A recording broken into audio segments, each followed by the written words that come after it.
Hello, everyone. Welcome and thank you for joining our webinar today. As some of you might be already familiar with, my name is Mikey, and I'll be your host and moderator for today's session.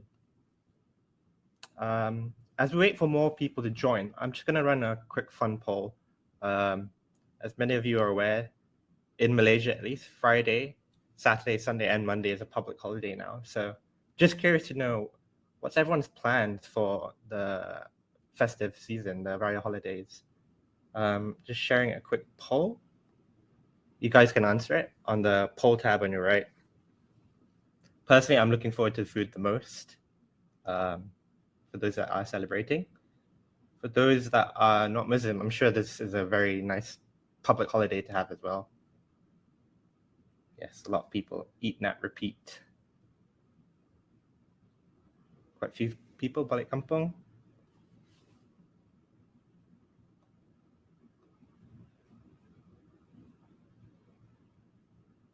Is there any food anyone's particularly looking forward to, like lemang?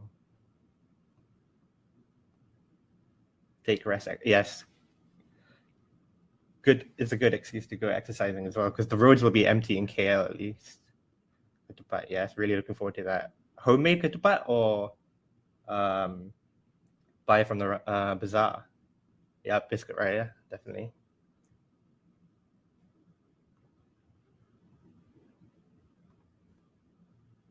Rendang and lemang. Yes.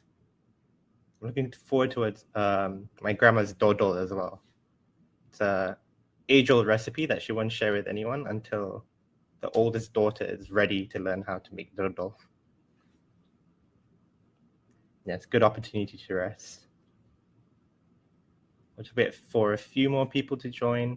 For those that just joined, I'm running a poll just to see what everyone's plans are for the Hari Raya holidays coming up. Surprisingly, not many people are stressing about Duit Raya, even though this is a finance webinar, which is good. It means people have planned ahead for it. Okay, I think we have enough people. I shall begin just some housekeeping slides before we start the webinar. Right. I'm sure a lot of you who have joined previously are familiar with the housekeeping in this webinar, but this webinar is an interactive session. We encourage you to all to ask questions, participate in polls like the one you see on your right, and even just share your thoughts on the chat box on your right. We encourage debates, people helping each other, or just being inquisitive, to be honest. But if you would like to ask Kevin, our speaker for today, any questions, be sure to type Kevin on your chat box on your right. And if you want to remain anonymous, there's an option to tick send as private message. This webinar presentation will be available to download at the end as well as a PDF document. And the whole webinar will be recorded and sent to you after the webinar. Just a quick disclaimer, similar to the previous finance webinar, the whole presentation is of the opinion of the speaker, Kevin. Please do not take it as fact. The presentation also is not intended to be constructed as a document to get you to buy or sell any investment. It's just for advice. So before you make any decisions, please do your own research as well and ask your own financial planner. Right. Introducing Kevin. As a financial planner who espouses the principle of life-centered financial planning, Kevin works closely with clients to determine the funds required to lead a fulfilling life with proper guidance and support to help them make informed decisions. With extensive experience in alleviating financial stress, Kevin has assisted countless individuals in overcoming challenges such as saving, managing debt, and establishing financial stability. Not only is Kevin's work recognized by his clients, but he is also the winner of the Malaysian Financial Planner of the Year award twice. And actually, since the inception of the award, he remains the only and first financial planner to have been awarded this recognition twice in a row. Over to you, Kevin.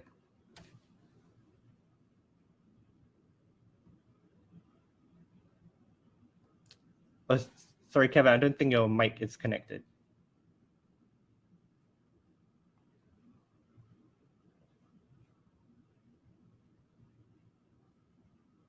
Nope.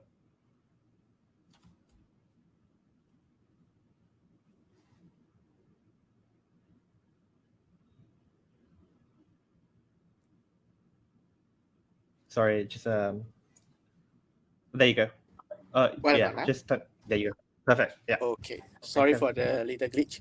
So thank you, Mikey, for the introduction, and good morning, everyone. I hope everyone is having a good time. So today we are here to talk about how to spend, and maybe to not let our spending become a source of concern or a source of our stress, at least financially. So we will talk about cover a lot of things. So the first one we will jump. I would like to talk about this topic called money and life, how to relate our money and life, and how do we want to position each of them. And then we will move on to look into financial well-being. Then we will talk a little bit about spending and what spending help or does for us. And then we will leave with the last section, which is to talk about, I'll share 10 things that we can immediately practice for mindful spending. And then we will go into the Q&A and wrap up the session. So let's begin. So we talk about money and life, and I would like to begin this with a simple fictional, imaginative situation. So here we go. So imagine you planted a tree today, all right, and then for the next 40 years you work very hard to grow the tree. You water it, you put whatever nutrient or whatever things that it needs to grow. You also do your best to protect your little tree from bad weather or even from animal that could actually stop it from growing or harm it. So you focus a lot into growing the tree only, and during the whole 40 years period, this is the only thing that you are very involved into actively, until to the extent that you forget to pick the fruit from the tree, or even you don't even sit under the tree to enjoy the shade that it provides you. You don't even cut some branches from the tree to build anything. You just focus into growing the tree only. You never go anywhere, because if you leave the place, you cannot take care of the tree. So your objective is just to grow the tree. And each day when you see the tree grow bigger, you feel happy, you feel satisfied.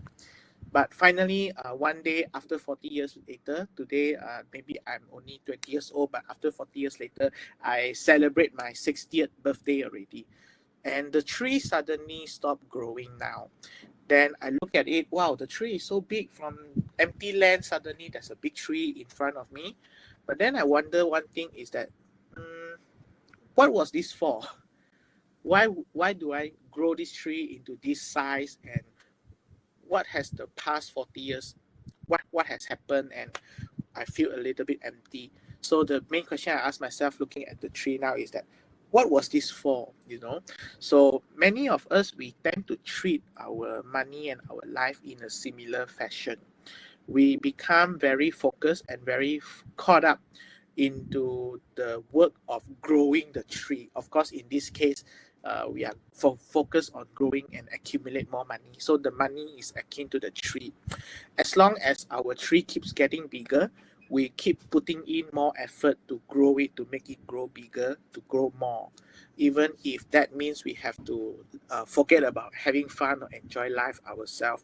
And then until one day when we stop working, the tree will probably, our savings will stop growing as well. So the tree is just like our savings or our investment. Some of us, we are too focused into growing or investing our money, and then we forget about taking a rest and enjoy our life. So with that in mind, maybe it's good for us to take a step back and to revisit our relationship with our money. And if we, this is not a slide for eye test, but if we want to look at the left hand side first, okay. So in the left hand side, it can be a person who's center money at the core of their life, okay. So whatever we before we make a decision, or when we make a decision, we will consider the thing called money first. So if I I think that I have sufficient money, I may go and take care of my health. If I think my money is not a problem, I will go and socialize with people. So whatever I do, I will use my money as the first step for me to decide yes or no, go ahead or no go ahead. Whereas on the right hand side, I understand that money is not the only thing that's important in life. Apart from money, I have to think about my career. I have to think about my relationship with people around me. I have to also take care of my health. So instead of just using money as the only yardstick to help me to make decision, I actually want to make my decision based on what do I want out of my own life. Then only I consider whether I want to do something or not. So this is more like I want to just introduce this concept whereby instead of focusing on our money or our investment return, would it make sense, if we focus on increasing the meaning of our life or the quality of our life? Then of course money is one part of it, but it's not the only thing, it's not the whole picture.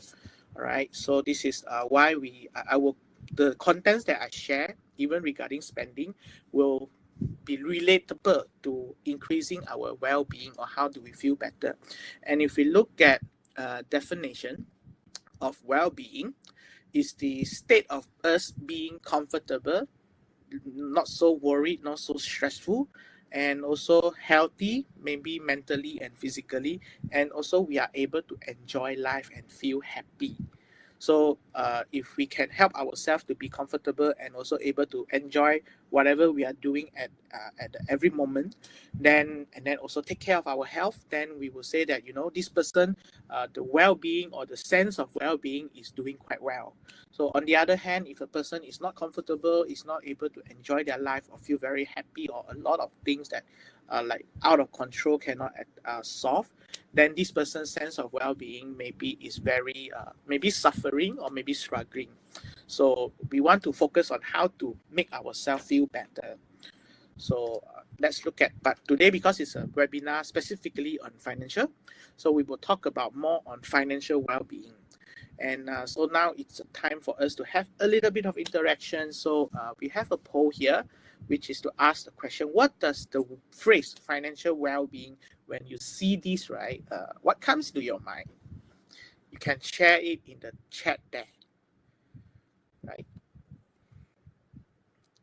Financial freedom, no more debt.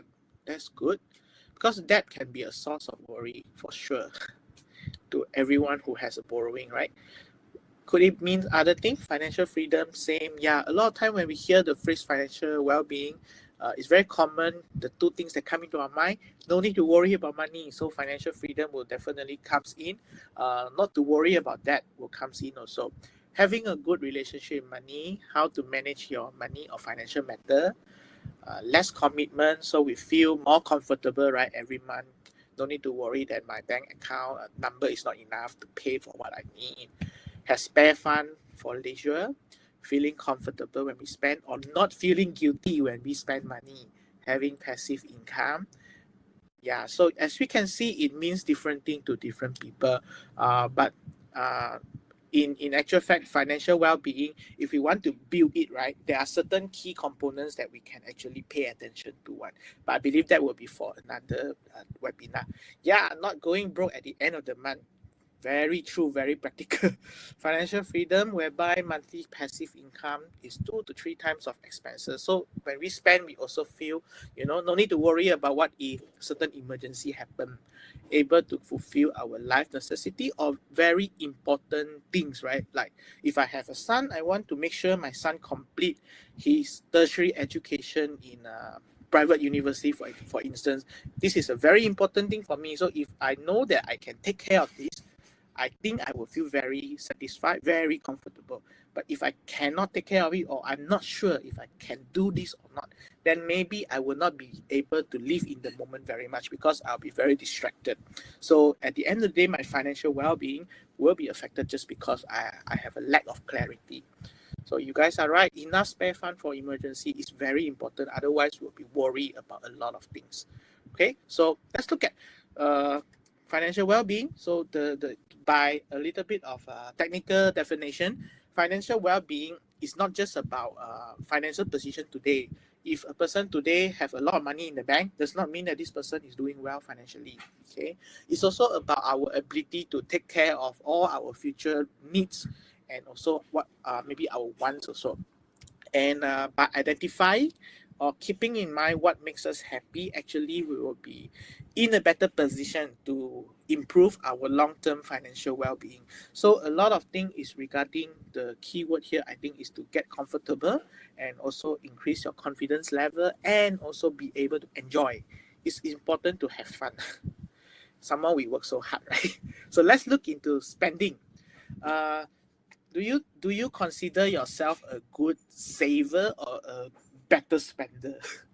You can type into the chat as well. I personally, I consider myself a very good spender. I'm not a good saver, but I don't have to feel guilty. So if you feel like, you haven't been good with saving, don't worry.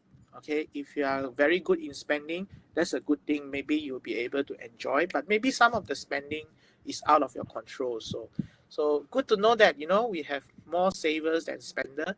But do you know that actually, as a human being, right, we are actually not built as a creature in our brain. We are not wired to save money. We are actually more wired to spend money. This is thankful to our brain, human brain. Yeah, anxious saver, guilty spender. So hopefully after today's session, you will find that it's easier for you to enjoy your spending and also find ways to reduce this feeling of anxiety also, Sarah.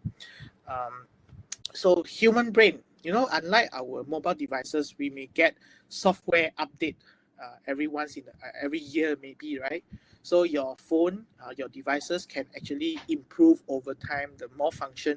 But when it comes to our human brain, unfortunately, I think for the past many thousand years, we have not actually received any update to this device or the software in the brain. In actual fact, our brains, it has always been focusing on how to survive short term, especially in a dangerous world with limited resources. I mean, no matter who we are, we always have limited resources in time, in money, or maybe in energy. So the brain is always built to help us to focus on how to get through our short-term challenges or the immediate danger. And they were not designed for today's environment, whereby if you don't save money for the future, you may find yourself in the future self in a hard time or difficult time.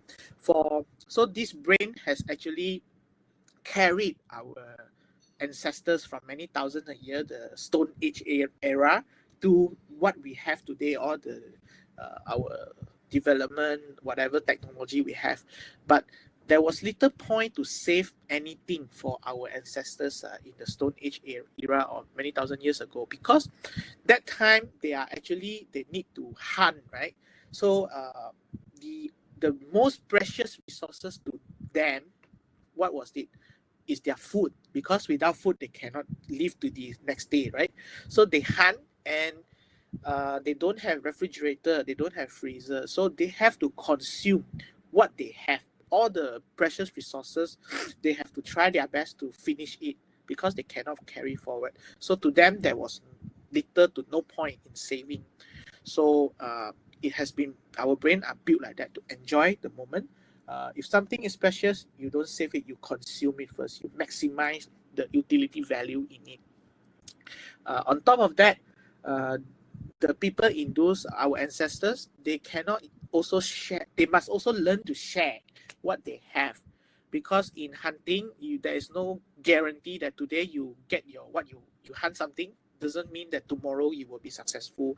And then they live in a tribe, they move in a group. So if a person don't share, if they are very selfish, maybe they won't be taken care of and they will be isolated by the tribe. So they have to learn to share their food. So you find that some of us, we are quite an instinct in us to share what we have with people we care, and even we are very kind to people who we think are less fortunate than us. So in many ways, if you find that you are too good in spending, don't worry, it means you are normal. If you find that you are good in saving, doesn't mean you are different. I mean, doesn't mean that you have something to worry about as well, because that means you are actually you have a set of behaviors that can help you to live better in the future or tomorrow. So the thing I want to share is that it's very natural for all of us to spend. Okay, and in fact, spending is so important. There are people who research about the science of spending. In many ways, if you find yourself engaged in shopping or retail therapy, is sometimes we will feel guilty after that. But in fact, shopping or spending money is actually a way we have a built-in mechanism for us to cope with all the challenges or all the worries that we are going through in our day-to-day life. Research shows that when you do shopping or buying things that we like, right, or doing your shopping journey or the process, is one of the very good way for us to have control. At work, for example, there are many things that maybe I don't have direct control, right? But when we shopping, we have all the control because we are the only one who decide I buy or don't buy. All right, so having the sense of control will be more when you do shopping. So that's why people engage in the behavior of shopping. And research also shows that shopping do help us to reduce feeling sad. Generally, sadness is associated with the feeling of whereby we feel like we don't have control on the situation, and the situation actually control our decision. So we feel sad because we don't have control in our hand.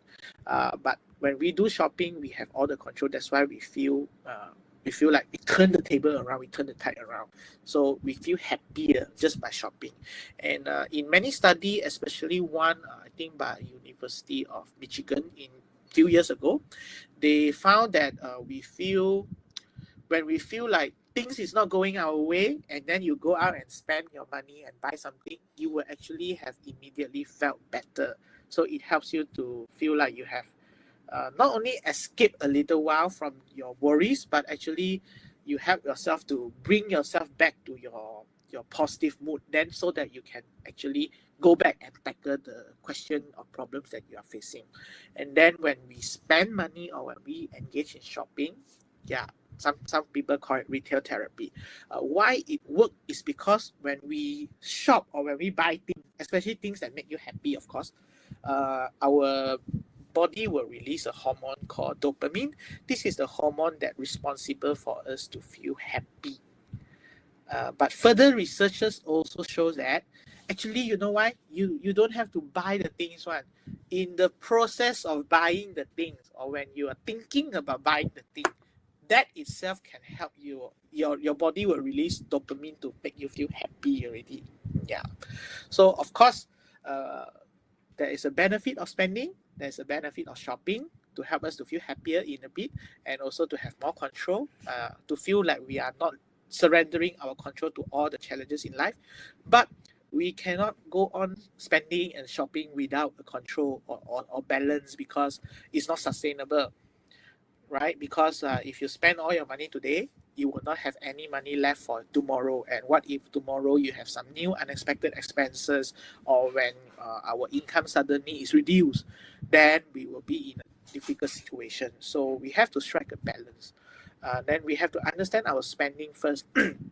Many times, no matter who we are or our background or where we live, as an individual, you will always have a set of items or spending that you need to spend, so that you can consider you are actually able to survive in your life, or having all the important essential item taken care of. So for me, it will be my internet, Wi-Fi. It will be my food.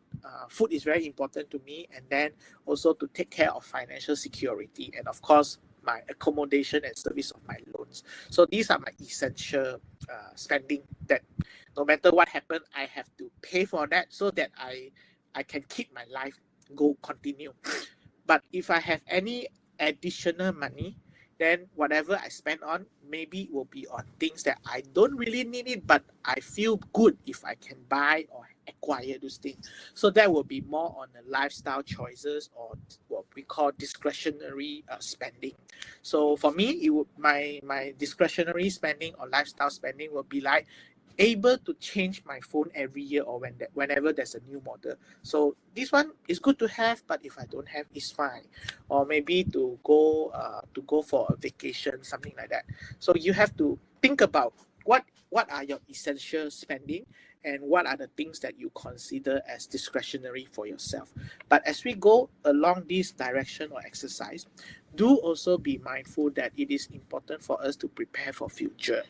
So you have to first also allocate a percentage or a portion of your income to savings. Okay, because whatever we don't spend today, essentially we are keeping it for the future, and then we will eventually need more money in the future for us to go ahead and do all the important things or the milestones that we want to achieve in our life. So maybe some people say, I don't have any important goals anymore because I have done all the important things. But do bear in mind that eventually maybe we will come to an age whereby we decide that I will no longer be able to work, or I will no longer want to work for anyone anymore. So there will be a time that you will need additional money to fund for all your retirement expenses until we migrate to the other world, right? So saving is essential as well. It's very crucial, in fact. So it's very important as we spend. We need to find a balance. So we have to save. You cannot save too much also, because if, let's say, I very concerned about future, I save a lot of my income, it means I am not spending enough, and it means I'm not able to enjoy my life today. And if anything, the past 2.5 or 3 years has taught me, I would say that it teaches me, the whole pandemic situation, it teaches me that no one actually knows how many years we have left in our life. So if I save a lot of my income and deprive myself from having a good life today, so that I can enjoy life 30 years from now, the question is, I'm not sure whether I'll still be alive or not 30 years later. But at the same time, we cannot spend all the money today, because I'm not sure whether I will still be healthy and alive 40 years from now. So I have to keep a balance, and it's very, very crucial. So the key to keeping a balance is, whenever we want to spend money, maybe it helps if we ask ourselves, is this spending going to help me improve my life or not?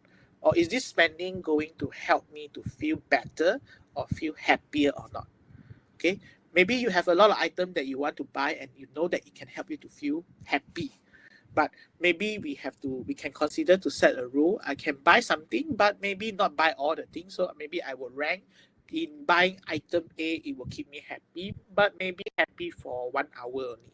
In buying item 2, I will feel happy, and I think this happiness will last for a few weeks. So maybe it helps for me to spend the money on item 2. But of course, also have to depend on the price tag as well. So essentially, some of us, we are very scared or worried about spending. We don't want to spend, and you may find yourself not spending enough.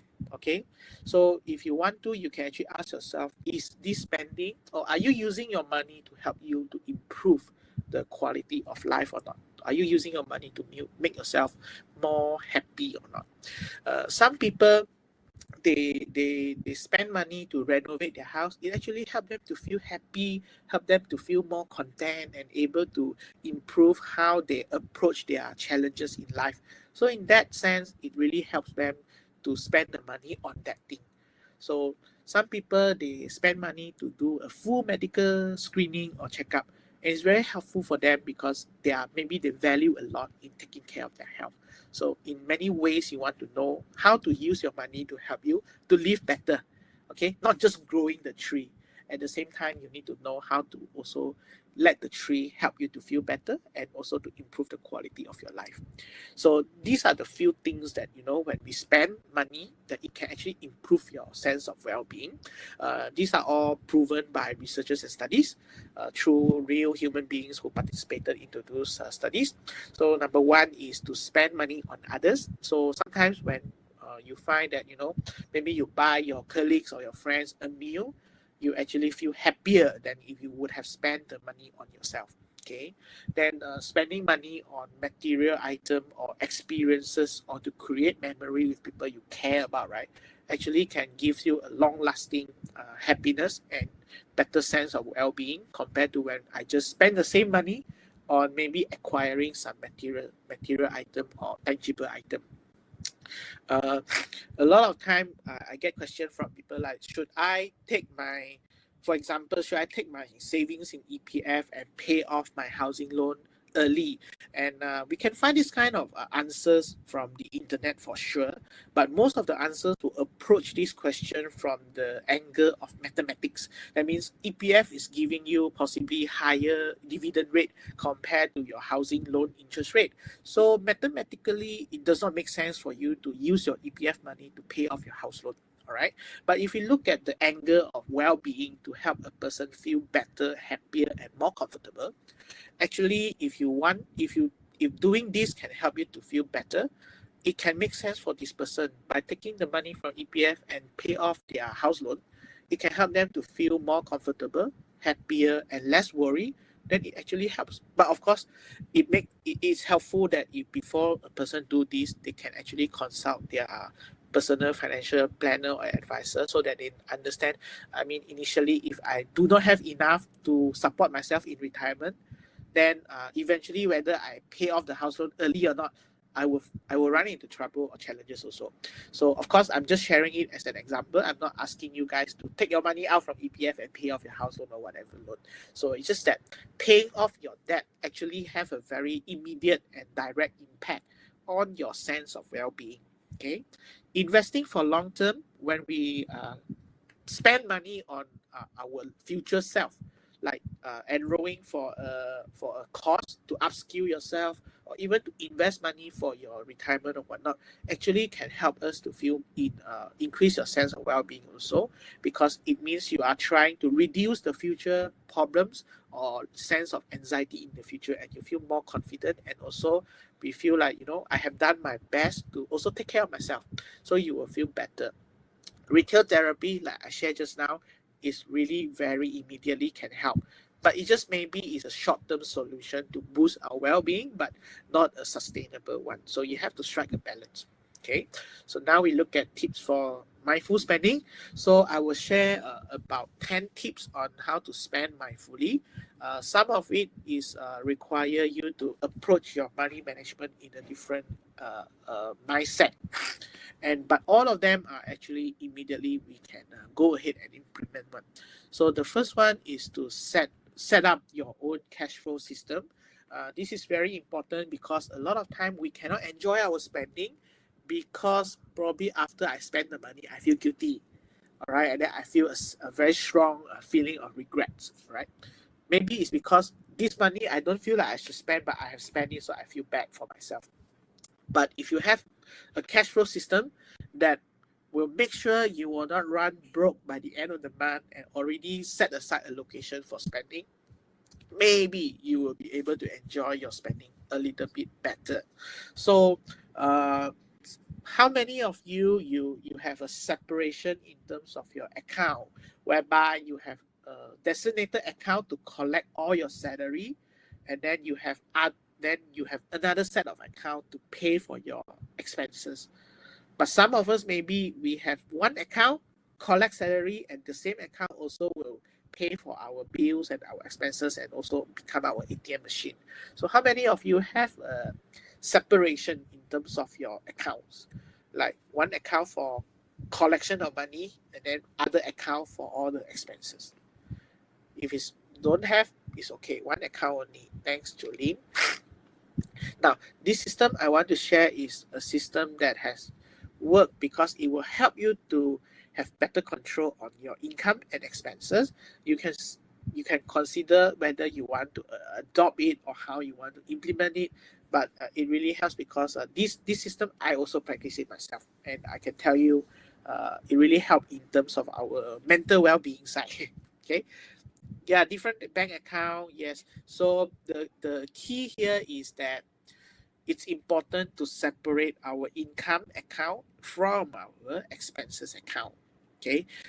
Think about it. If we go to makan, right, or eat, right, in a group, and then we order one big platter, and then we share, it will be very difficult for us to make sure everyone eats equal portion. All right, and then maybe someone who comes later, they may only have a very small portion left for them.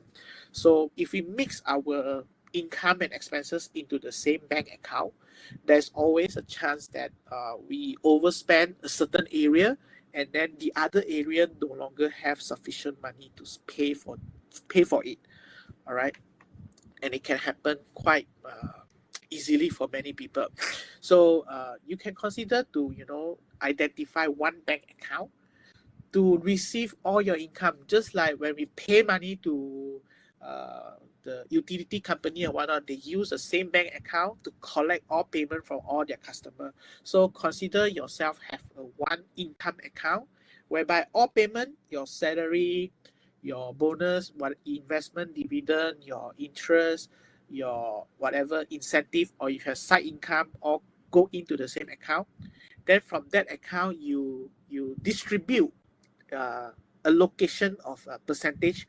Like so, in this system, I share a simple one. You have five, let's call it sub account. Okay, so your main income account will distribute money to these five accounts. So it has one account to take care of your fixed expenses, one account to take care of any spending or enjoy life item. Then you have one more account to take care of emergency savings, or maybe to help you to pay for your short-term needs the next 10 to 12 months, like that. Then another account you save for future need one. Then another account you put the money in, and it's really for your bank stuff, loan repayment one. Okay, so for fixed expenses, it will be things that we cannot run away, like maybe your grocery, your utilities bill and whatnot. So these are the things that we have to pay one. It's like your fixed overhead expenses. So my income account receive already, let's say all my fixed expenses is 2,000 a month. I will set up an auto transfer every month. My income account will transfer 2,000 to the fixed expenses account.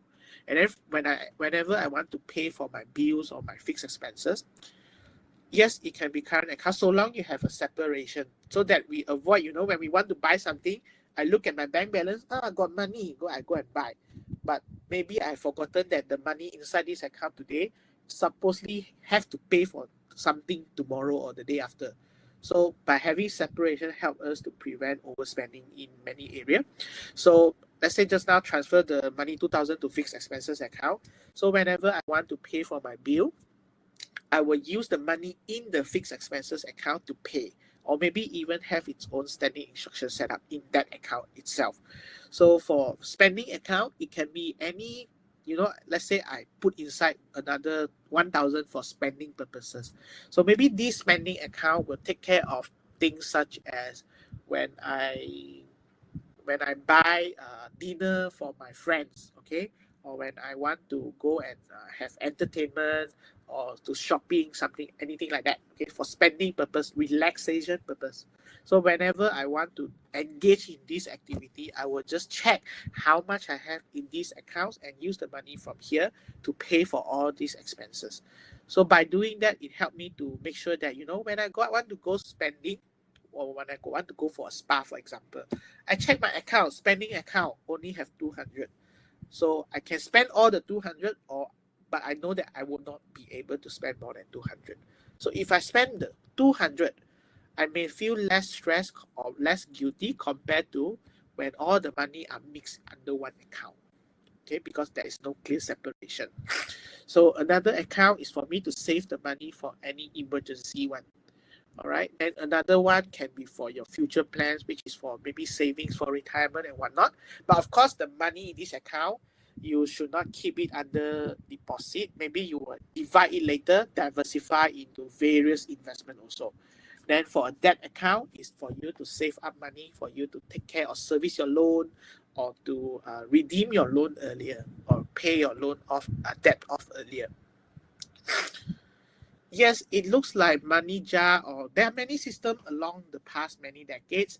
You might have heard of envelope system as well.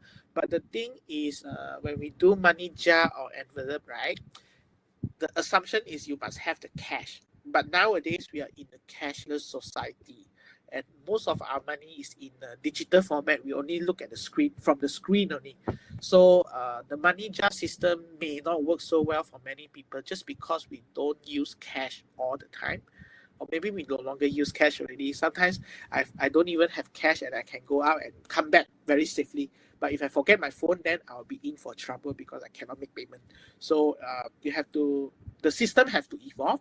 So I find that this system is, you can plan it on a piece of blank paper, then you just set up your automatic transfer, and it can actually help you to have a peace of mind when it comes to spending. Only log into this account, got money, can spend. No money means I have to wait, or I have to look at the other account, whether how can I make adjustment. So it helps me to protect the money inside my income account. Savings account, receive income, expenses can also. So it works differently for different people. So for me, myself, let's say because my income is irregular and it's a business income, so I have to separate them. So I pay myself a fixed salary to make my income become stable. Then only I distribute. So I will need that income account separate from everything, and it helps me. Right? So later we will look into the question also. So this is one step.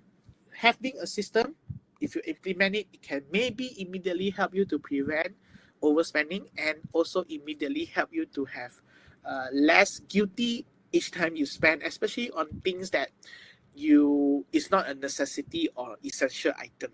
Okay, but again, what is necessity? It's really very different. Sometimes without entertainment, we cannot continue to feel happy. So entertainment can be a necessity as well. Second idea is to prepare a budget.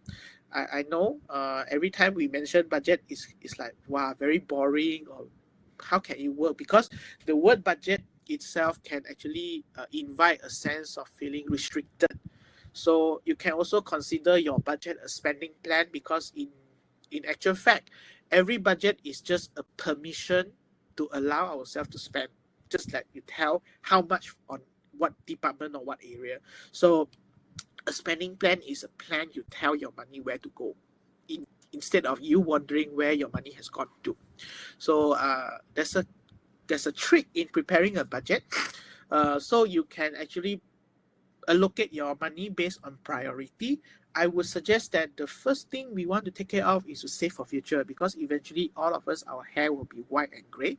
So saving for your future goals are very important. Then you have to service your loan. Then you pay for your living expenses, your family expenses. Then only comes to your personal expenses. And when we do a budget, right, you know your income, correct? You want to make sure you allocate all the money. That means every ringgit you earn will have a mission one. Okay, you cannot leave any ringgit without a mission, because those money without a mission means that eventually they will be spent one, and we will be wondering where they have gone to. So effective budget is one that we allocate all the income until everything is zero left. The balance is zero.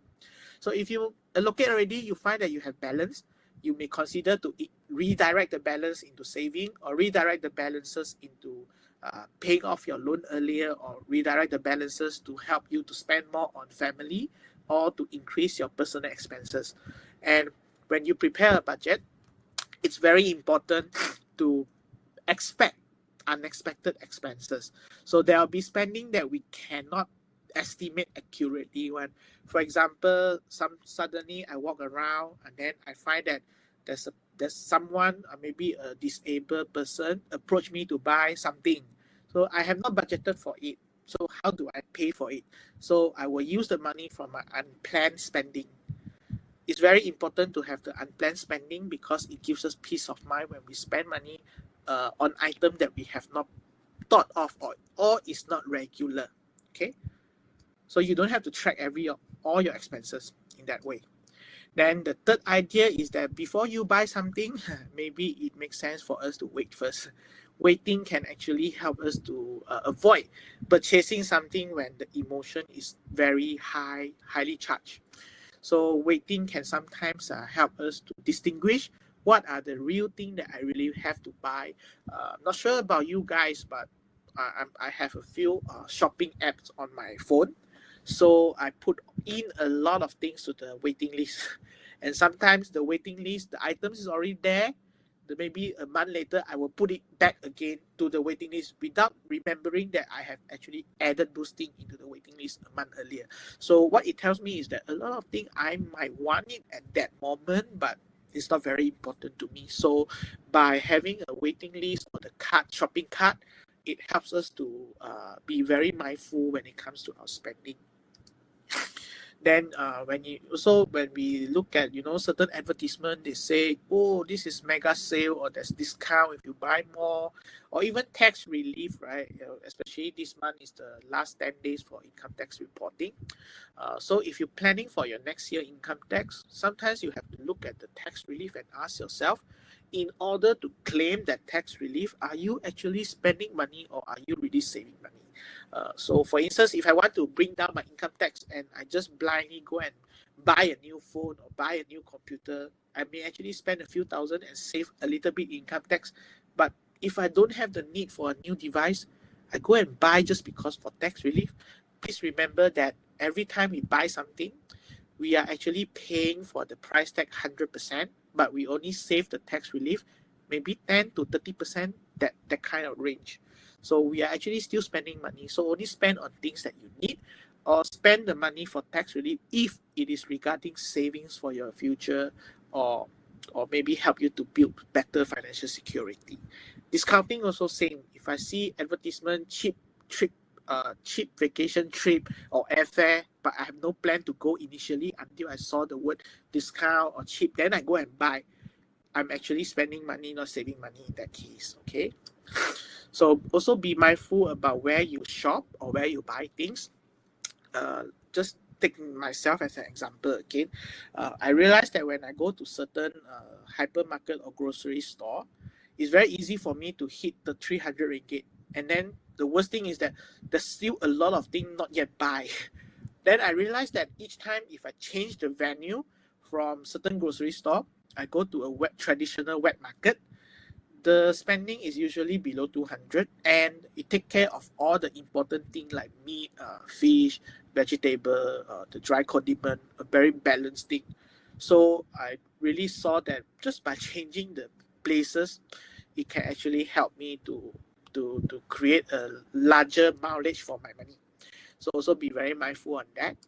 So the sixth one is that do not compare yourself to any other people, especially what we see on social media, because the moment we compare what we have or what other people have to what we own, right, we immediately take away our sense of happiness. And there's a saying, I think that's why there's a saying that says comparison is a thief of joy.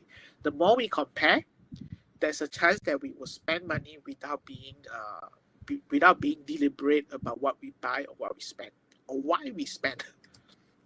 Then it also be helpful if you can plan at least once a month maybe to go on a date with your money. So when you go on a date with your money, you check how have you been spending in the last 30 days, for example. So it's very easy for us to track how much we save aside, right? So you don't have to scratch your head, just look at your saving that is regular or automated. You know how much you have saved aside. Then you know how much you have been paying for your loans, right?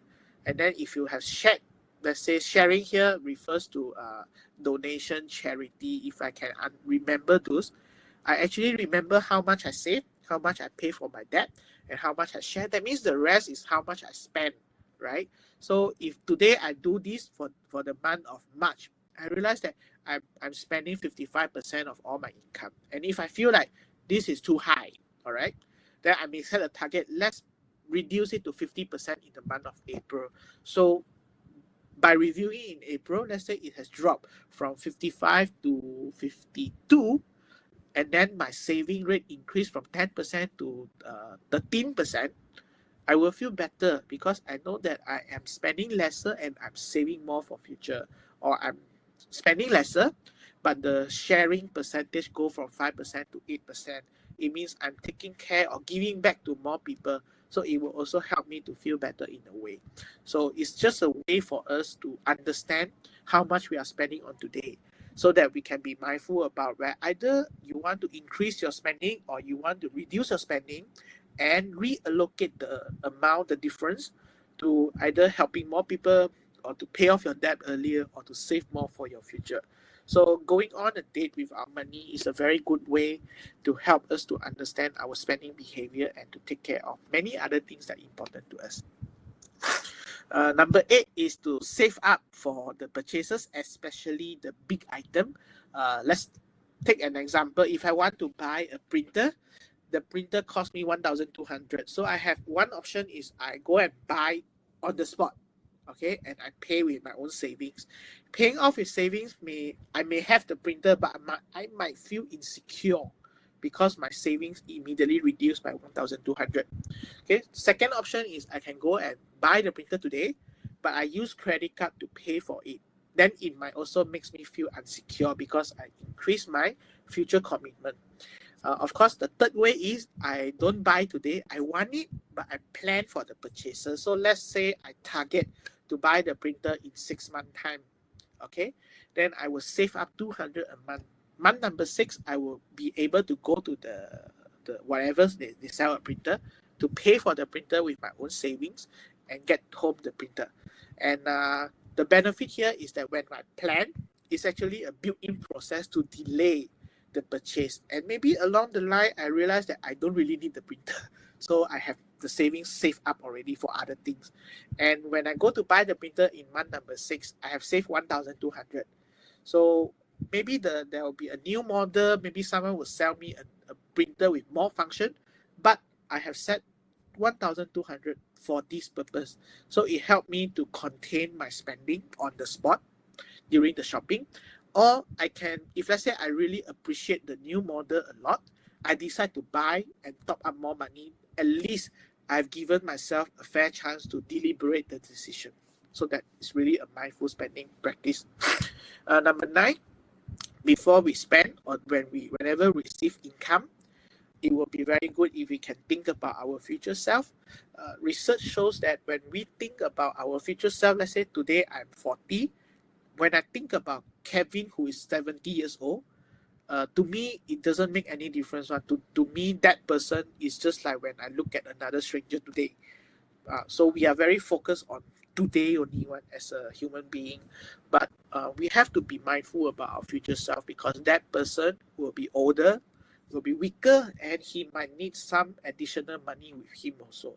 If we don't care about that person today, eventually we will become that person 20 years later, 30 years later, and then that person will be living with the consequences of all the decisions we make today. So it will be very important especially before we spend big money on discretionary item, do consider or ask yourself whether you have done enough to take care of the future self or not, right? Number 10, try to observe yourself when you buy more things, or at least when the time that you tend to have uncontrolled spending or unplanned expenses. For me, again, I take myself as an example because it's easier to relate to. It's more real life situation, not just theory. I observe that whenever I walk into a bookstore, no matter I plan to buy a book or without planning to buy a book, I will always leave the bookstore with a book, at least one. So that is my trigger. And I realized that, of course, reading is good.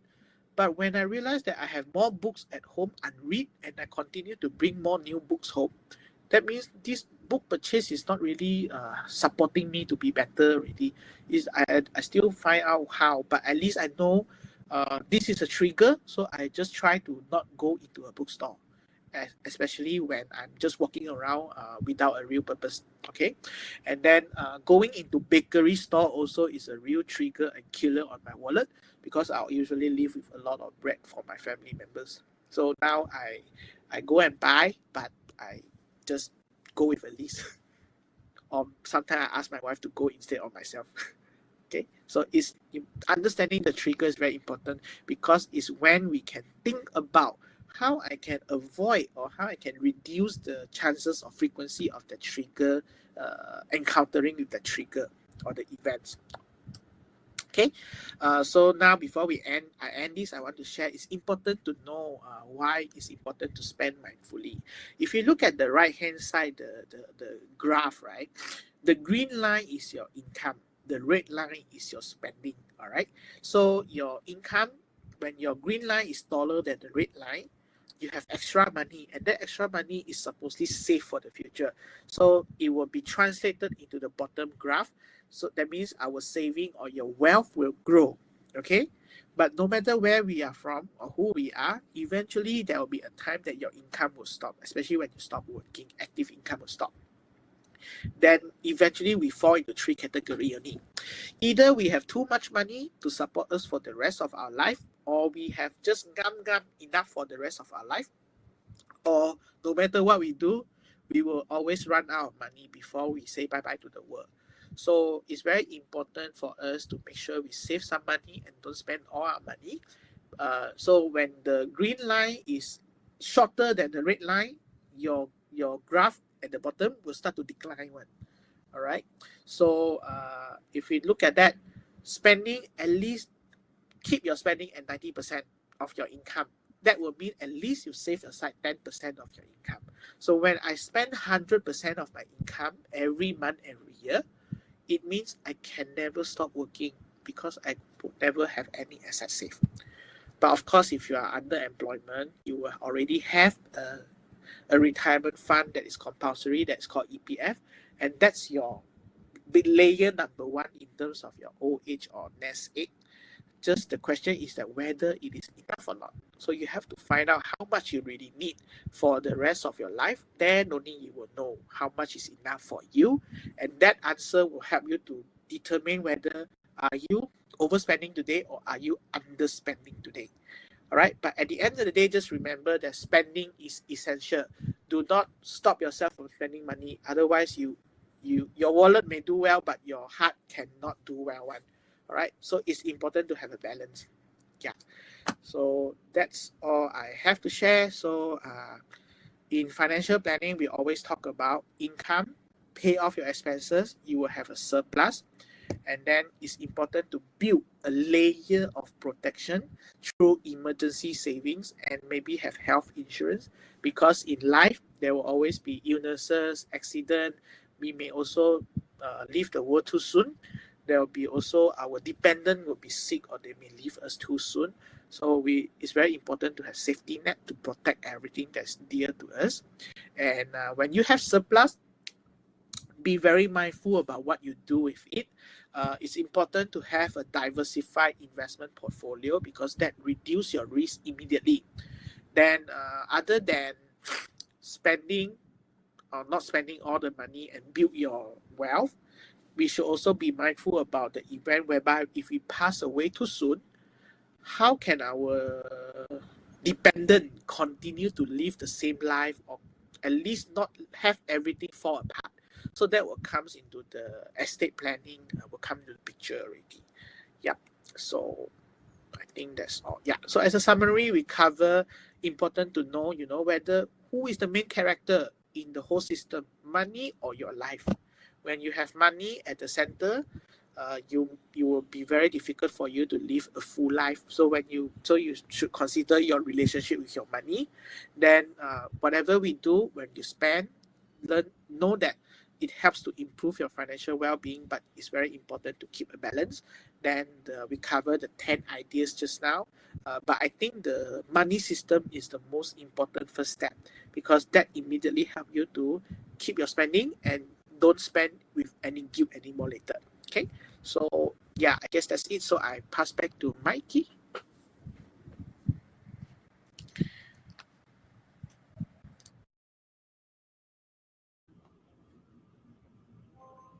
Hello, everyone. Thank you, Kevin, for that excellent presentation, and to everyone for engaging. So now we are part of the Q&A session, although I do understand some of you might have to hop off earlier. So I'll be sharing the slides right now if you'd like to download them. It's under the handouts tab on your right. And I'm also sharing our feedback form if you would like to leave feedback on Kevin's presentation and the whole webinar experience in general. You will find it there on the left. Okay. So Kevin, first I'm going to address some questions that were asked during the registration process.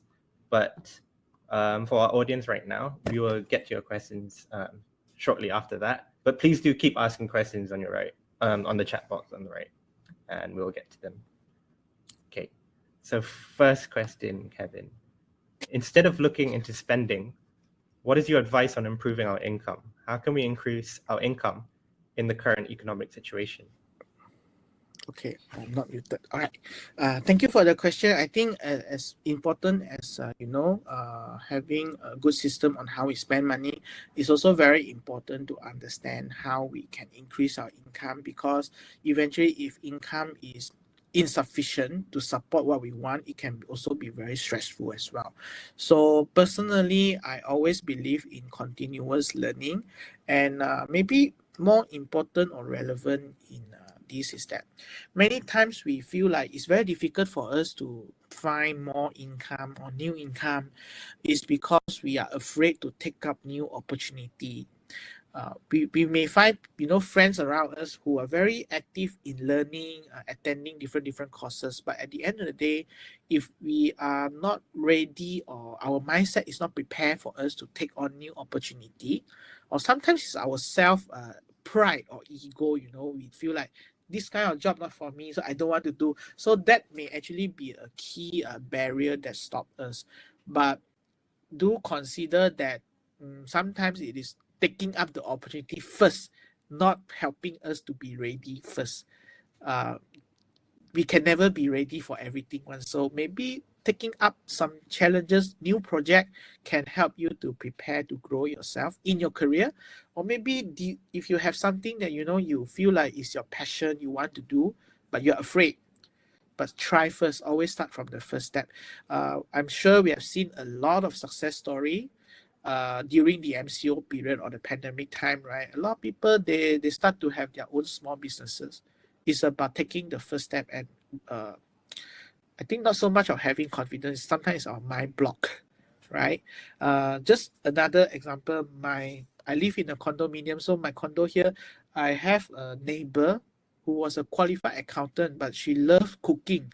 So during the pandemic time, especially when we were all trapped at home, she launched her own catering business, and she has been doing well until then. And she don't have to work for the work that she don't find more satisfaction, right? So I guess it's preparing yourself, but you can never be completely prepared one. Negotiate for your salary increment Great also is a answer. good idea. Yes, that's very important. Okay. Next question. Well, it's more of a statement. I was saving enough before, and now I want to spend my income to make myself happy, like buying goods or traveling. Is that the correct mindset to have, though?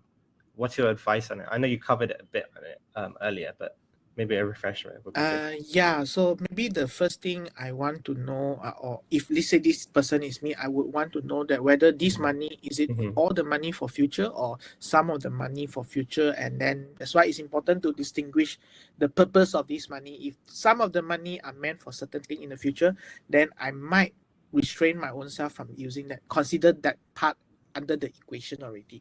But whenever we spend on things, right, it's also important to look into ourselves and ask ourselves what's the thing that important to us. For example, if my personal values is a freedom or experience, right, then going for a trip can be a good way for me to feel alive or feel happy, by spending the money. So if I love traveling or experiences and I spend money on something that is totally opposite, the level of happiness, the return of the happiness from spending is very low compared to doing the right thing.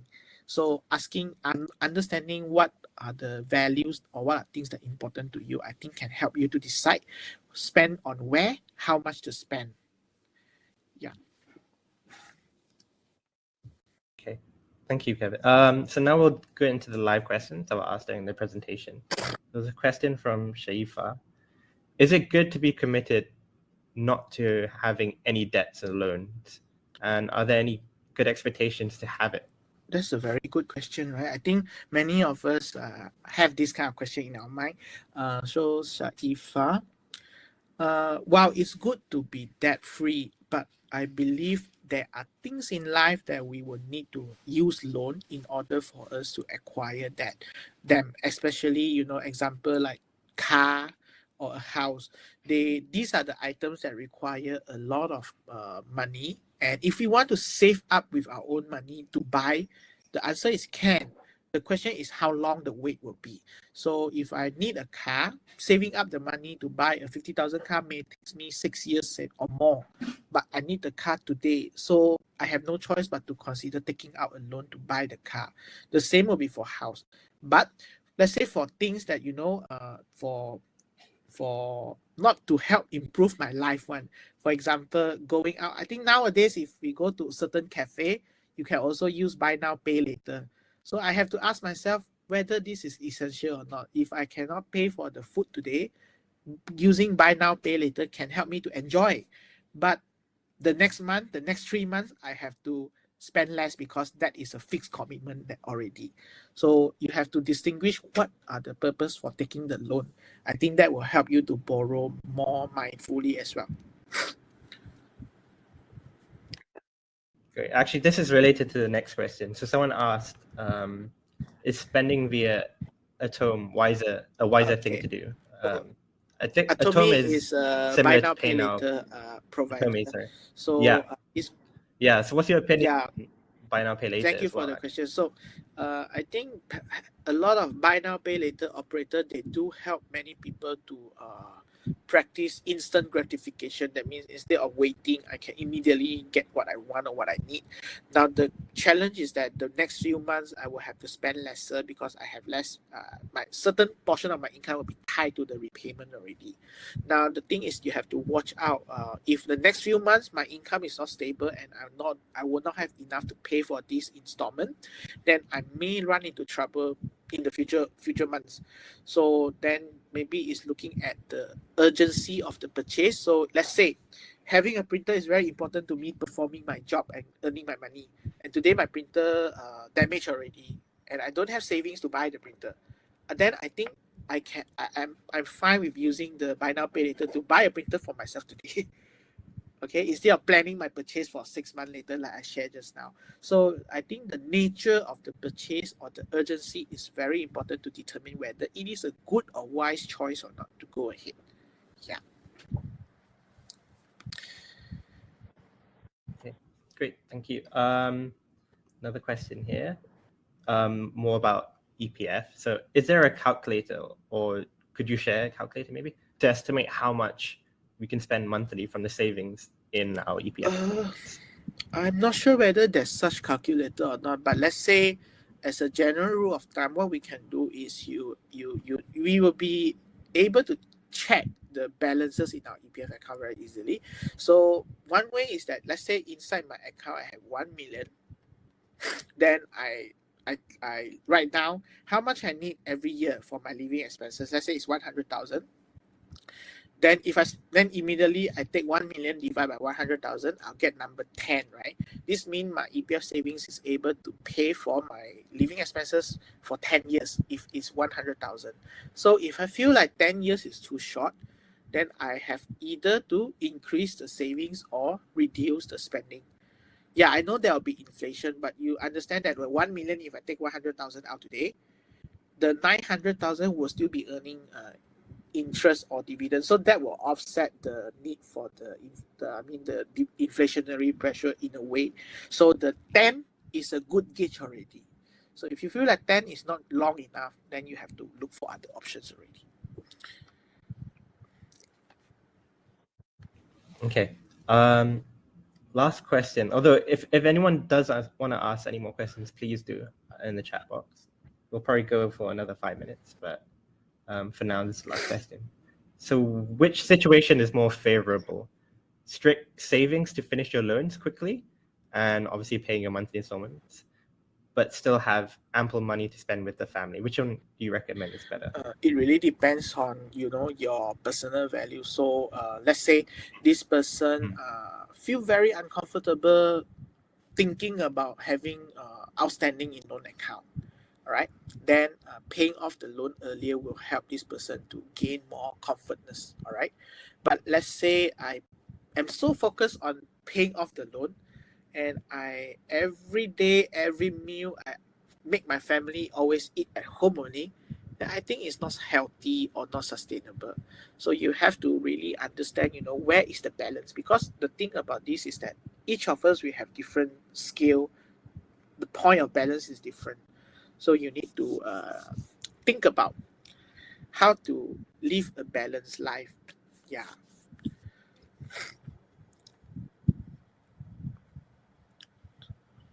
I think my key connection is resetting. So I'm not sure whether you guys can hear me also now. Uh, but at the end of the day, it's very important to make sure we can at least pay the minimum in the loan installment. Then we check our lifestyle, our day-to-day experiences with people that, the loved ones and whatnot. If let's say we still feel like, oh, I'm very comfortable in this, I think by taking some money from my spending, daily spending, to increase the loan repayment will not disrupt my life a lot. Then I think it's okay for you to take that little bit money and start pay more to your debt. Then you review from time to time. Good that you can hear me. Okay. I hope that answers the question, no, Sarah. Right. So it's very important to have a balance, and if you need to do or look into this, you can always check, your loan installment and your spending now. Let's say it's okay for you to reduce your spending and increase the loan. It won't upset your life. Then you can actually do that. Then increase small amount gradually. Don't jump too big in the short run because we don't want to upset our lifestyle too much. It may not be sustainable. All right, thanks. And then I think Mikey is not here yet. So, but I can see there's another question: is buying more insurance a spending or a saving? I would say looks like it's neither here or there, because insurance is more on protection. Okay, so if I value financial security a lot, then I may not mind to pay more for insurance, because it means I'm taking care of my loved ones, and I'm reducing the chance that my savings will be gone due to unexpected situation, or hospitalization event, or health risk. So in that case, it's not really a save. Insurance can never be a savings in any way, because insurance is the money that we pay away from us, right? So in essence, it's a spending. It's a spending.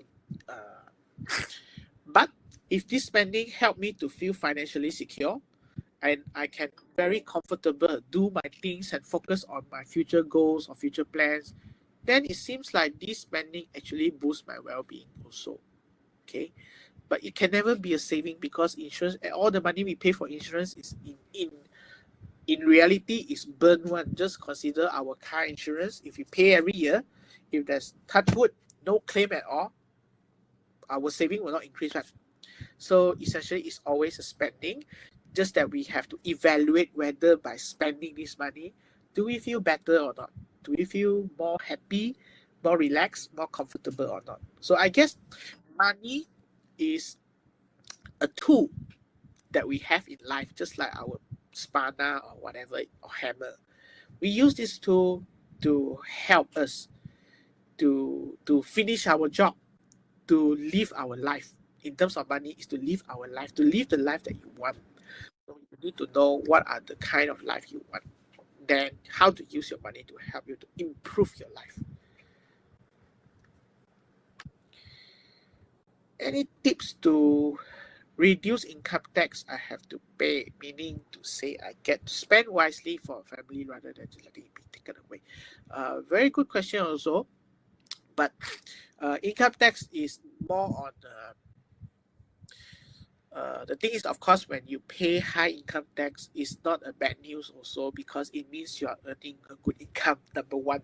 So number two, when we want to reduce income tax payment, it's very normal for anyone to want to pay less in tax, because it means we have more money in our pocket. But be very mindful. There's this thing called tax evasion or tax avoidance. Tax evasion means you you illegally escape tax, and it comes with a very high penalty or consequences. Don't do that. We do tax avoidance, which is legal one. So the main tool that we have, as a consumer or normal public people, is to take full advantage of the tax relief, or you do some donation or whatnot. But essentially, it's actually a spending. So you need to ask yourself, is this because if I can save income tax 1,000, probably it means I have to spend additional 3,000 or 2,000 plus already. So is this item really what I need or not? So look into the list of the tax relief. The key is it changes every year, almost every year. So don't use the previous year one and help you to plan your spending. There will be tax relief for saving money, which is like children education, saving into SSBN. This one has been extended until at least the next year. Then there's also tax relief for saving money into EPF and into private retirement scheme. There's also tax relief for paying for medical insurance or life insurance. There's also income tax for upskilling yourself, but not all courses. So you have to check what are the program or courses that are acknowledged or recognized. Last 2 years, I think there's also income tax for Cuti Malaysia. So that will be a good one to take advantage of, especially it can help us to bond with our family. But I think this year no more already. So it's very important to check the latest tax relief every year, so that we don't claim the wrong relief or pay for something and then later realize when we find the form, right, is that thing is not inside the list. So it will become a spending. But I think if you spend it with a purpose, then whether the tax relief is there or not is a secondary concern already. Right? Thank you. So Mikey, you're back. Great, thank you. Sorry, sorry, my Wi-Fi just Don't worry. shut down and had to emergency use my hotspot. Sorry, have you addressed the question? Yeah, I think so. We are at the last one now. Cover already the tax one. Okay. If there's no more questions, I think we can begin to wrap up. So, is there any final statements you'd like to make before I conclude the webinar? For me, no, except to wish everyone a happy holiday and Selamat Hari Raya. Be safe also if you're traveling. Yeah, of course. And remember to use smart spending during the festival. During the festive period. Okay, so great. Thank you, everyone. We appreciate everyone for being here. Before we sign off, I'd like to remind everyone, please do give us feedback on the presentation. You can find it in the pop-up button on your bottom left. And be sure to visit the Naluri community website if you want to find out more about our future webinars or just interested in our webinars in general. You can find previous webinars there as well. To note, there will not be another webinar for 2 weeks. This is in observance of Vesak Day and Labor Day in the coming weeks. But so the next webinar will actually be on the 11th of May, and it's about fostering mental health in the office or workplace.